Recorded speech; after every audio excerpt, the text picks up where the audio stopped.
Hello everyone, myself Jayashree Patil, physics teacher from Ferguson College.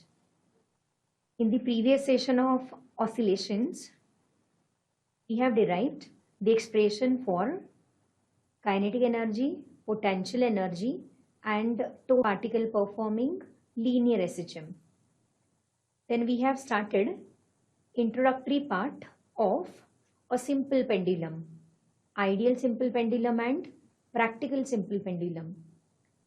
So let us continue this session with how the SHM is performed by a simple pendulum. So let us move on to the presentation. So in the previous sessions of oscillations, we discussed the example of spring mass oscillator performing linear SHM. On similar lines, the simple pendulum under the conditions of amplitude performs linear SHM. So we'll begin this session with how the simple pendulum is performing linear SHM. So let us start.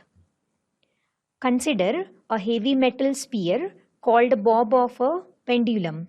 Let small m be the mass of pendulum. Let the bob is suspended by means of lightweight inextensible string which is hanging from a rigid support. Let O be the point of suspension.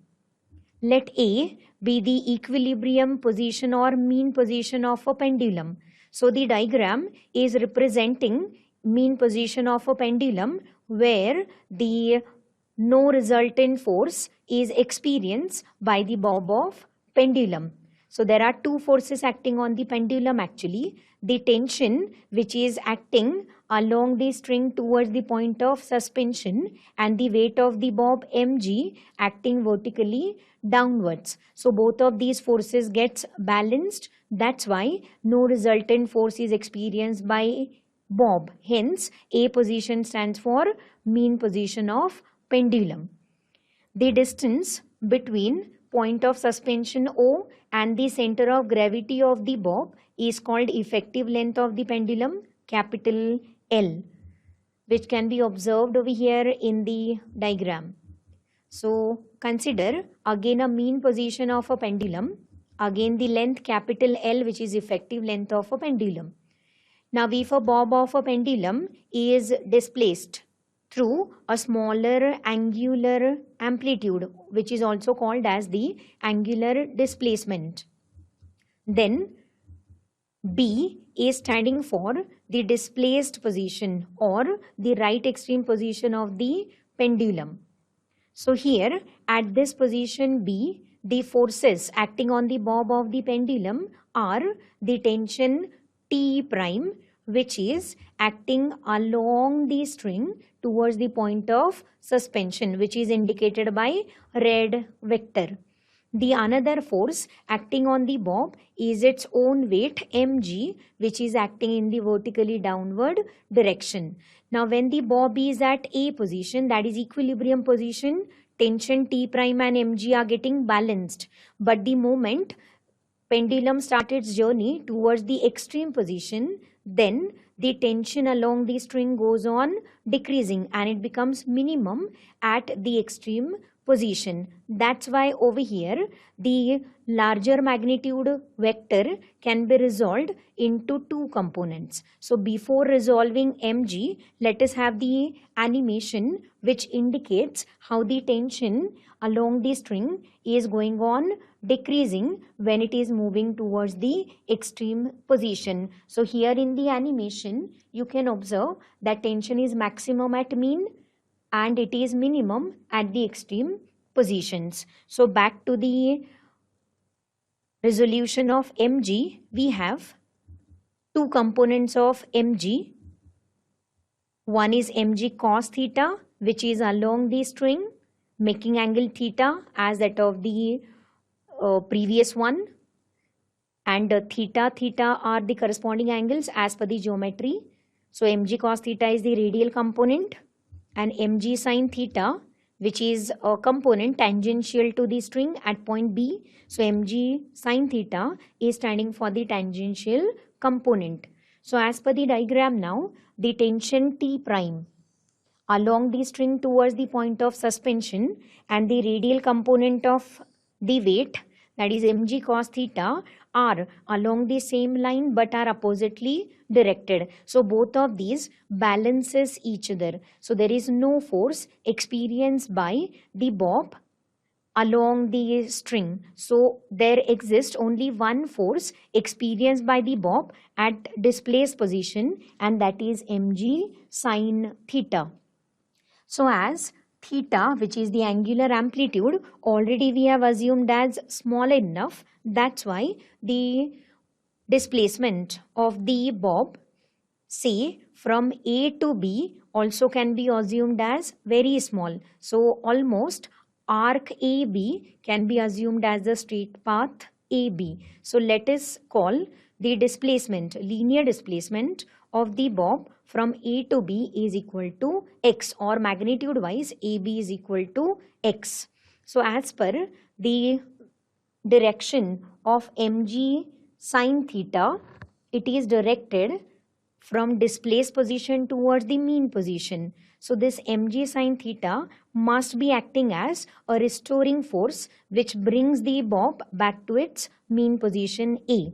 That's why here restoring force F acting on the bob is equal to mg sine theta. Negative sign here indicates that theta, which is the angular amplitude, angular displacement, and force are in the opposite direction. So angular displacement, as we know, is a vector quantity. So force and the angular displacement, they are in opposite direction, indicated by negative sign. Further, as the angular amplitude theta is assumed as very small, that is it has to be less than 10 degrees, then in that case sine theta can be equated to theta in radians. That's why the expression for force is approximated to minus mg into theta. Sine theta is approximated as theta itself. Now as per the geometry of the diagram, if we try to calculate sine theta, then sine theta is opposite upon the hypotenuse. Now this is the isosceles triangle, that's why this is the length L, even though we consider mg sine theta as a tangential component, here is the perpendicular. So in this right angle triangle OAB, sine theta also can be calculated as x divided by L, where L is standing for hypotenuse and x is very small, so almost OA and OB length are equal. So sine theta is x by L, or theta also is equal to x by L. So resubstituting, we have F is equal to minus mg into x by L. Out of these, mass is constant, g is constant, and the length of the pendulum is also constant. So it is proved that the restoring force acting on the bob is proportional to minus x. That is, magnitude wise F is proportional to x, and direction wise negative sign indicates force and displacement are oppositely directed. So this indicates that for the smaller displacement, the restoring force is directly proportional to displacement and it is oppositely directed. Hence it is proved that the bob of simple pendulum performs linear SHM for smaller amplitudes. If the amplitude of oscillation is increased by increasing the angle theta, that is the angular amplitude, then no longer the pendulum performs linear SHM. In that case, it performs angular SHM. So like this way, it's proved from this condition that if the amplitude of oscillation is small, the restoring force is proportional to minus x, that is the pendulum performs linear SHM under certain conditions of amplitude. To determine the period of oscillation of a pendulum, we'll use the expression for periodic time 2 pi by omega, which is equivalent to 2 pi divided by under root acceleration per unit displacement. So here again we'll call out the force. F is equal to minus mg x by L, As per the Newton's second law, this force can be equated with mass into acceleration, where A is a linear acceleration. So after cancelling out this mass, we have acceleration is equal to minus g into x by L.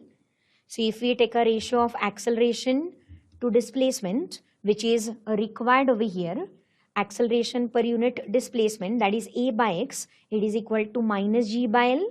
So ignoring negative sign or taking the mod, we have A by x is equal to g by L. So here again, if we just observe this expression for acceleration, g is constant, L is also constant.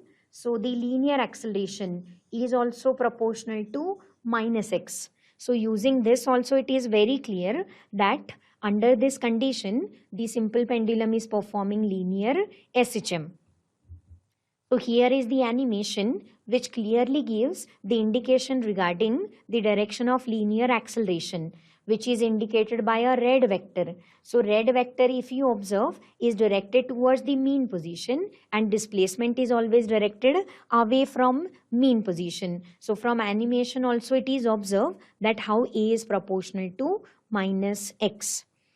So after getting A by x as g by L, if we substitute it in the periodic time expression, finally we are getting T is equal to 2 pi divided by g by L. So taking a reciprocal, we have T is equal to 2 pi root L by g. Like this way, the period of oscillation of a simple pendulum performing linear SHM can be calculated as 2 pi root L by g. So if length is known, if acceleration due to gravity at a given place is known, the period of oscillation of pendulum can be determined. Using the same expression of periodic time, the laws of simple pendulum can be stated. So there are 4 laws which depends on this equation.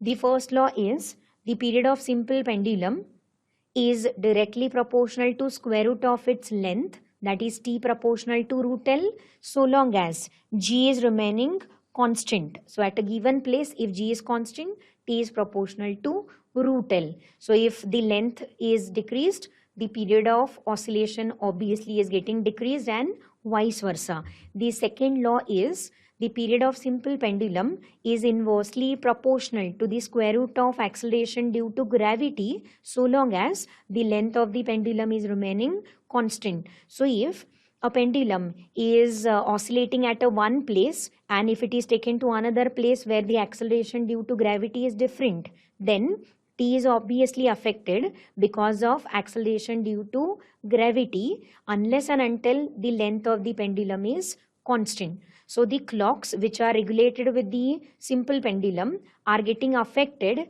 due to this variation of the acceleration due to gravity, and those clocks may go slow or may lose in time or may gain in time. So certain numericals or MCQs are based on this proportionality. The next one is the period of simple pendulum does not depend on its mass, because in the expression nowhere mass is included. That's why even though the bob of a pendulum is replaced by some lightweight bob of wood, still the period is not affected by it. Even the period of simple pendulum does not depend on its amplitude, so long as the motion is simple harmonic. So here the law can be stated only for the smaller amplitudes. Otherwise the period depends on the amplitude. So here for linear SHM, the period doesn't depend on its amplitude. So these are the laws of simple pendulum. Now if the period of a simple pendulum is restricted to 2 seconds, then such a simple pendulum whose period is 2 seconds is called seconds pendulum. So for seconds pendulum, capital T is 2 seconds. So if this 2-second value is substituted in the general expression, which can be observed on the screen, T is equal to 2 pi root L by G, we can have the length of a seconds pendulum, Ls, is equal to G upon pi square. So at a given place, if acceleration due to gravity has to be calculated and if length of seconds pendulum is known, that is Ls, then using this expression, the value of acceleration due to gravity at a given place can be determined. As per the dimensions, the equation is also dimensionally true. As per the equation, T is equal to 2 pi root L by G. L is standing for the length which is measured in meter. Then acceleration due to gravity meter per second square. So meter gets cancelled. The second square comes up. Root of that will give us the second, which is equivalent to the dimensions of periodic time. So dimensionally also the equation is true enough. This is indicated by this animation. After learning out the seconds pendulum, even the expression for period of a simple pendulum, we have done the study regarding the linear SHM of a simple pendulum as well as spring mass oscillator. Now we have to focus our attention on the angular SHM. So in the earlier session, we have seen that when a particle is performing SHM and if the path of SHM is straight line, then it is linear SHM. On the opposite hand, if the path is arc or a circular path, then SHM is angular SHM. So now onwards, we'll discuss on the angular SHM, how it is performed by a particle, what are the examples, and what is the period of oscillation in this case. Even we'll try to find out the differential equation for angular SHM. So consider a metal disc which is suspended by means of a suspension wire. This suspension wire is of nylon or metal. The suspension wire is coinciding with the vertical axis of rotation of a disc, which is perpendicular to the disc and passing through its center. Now the suspension wire is fixed to the rigid support or fixed to the fixed end. Now if the disc is twisted along its axis coinciding with suspension wire and released, then the disc starts performing the motion, rotational motion, partly in anti-clockwise direction and partly in the clockwise direction, which is observed in this animation. There is no complete rotation of the disc because of the twist produced along the suspension fiber. The moment disc is released, then the suspension fiber or the wire exerts a restoring torque on the disc, and because of that restoring torque, the disc is having a tendency to perform oscillations, especially SHM, along the arc of a circle. So here the reference line is indicated by O, which is indicating the equilibrium or mean position of a disc.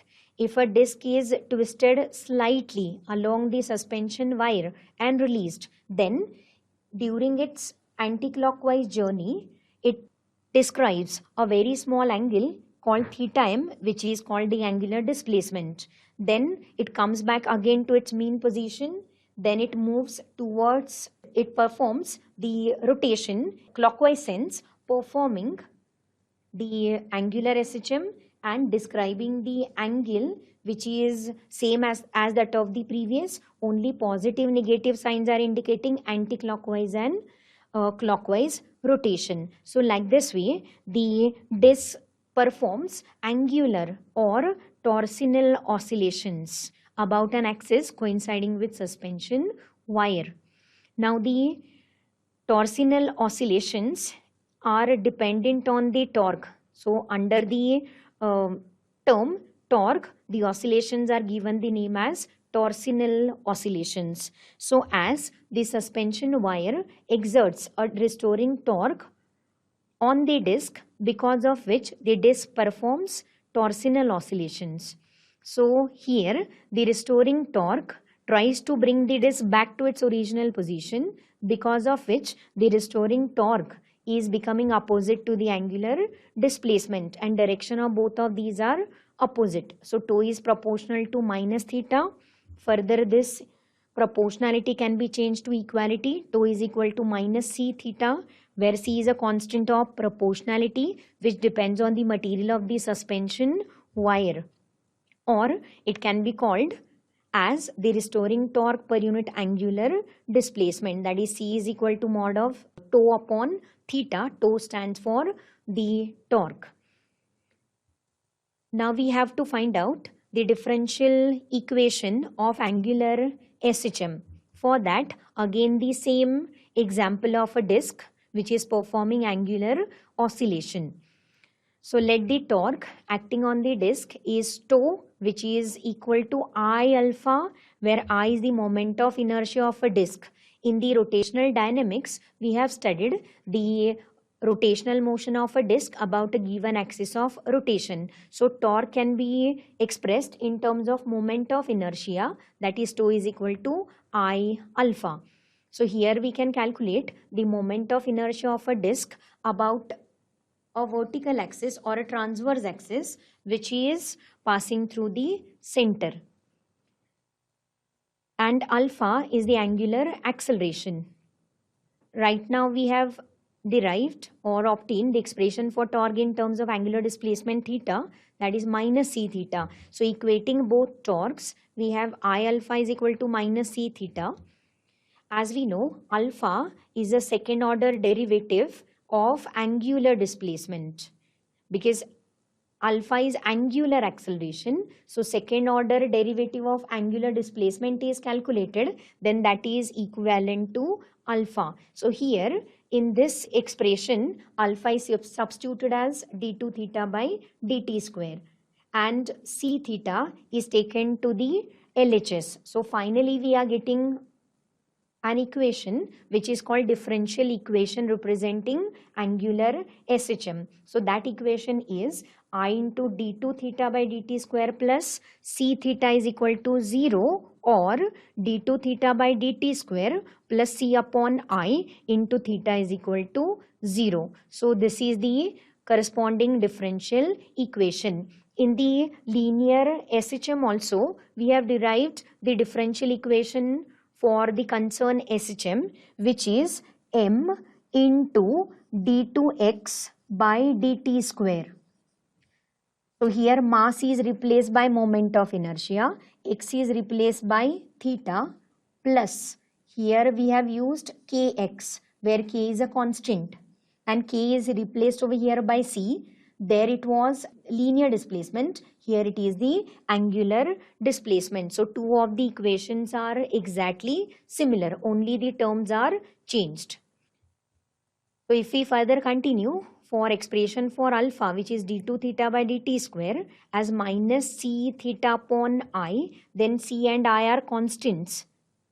That's why alpha can be said to be proportional to minus theta. So this is the condition for angular SHM now, that if alpha is proportional to theta and direction of both is opposite, then surely the oscillatory motion is angular SHM.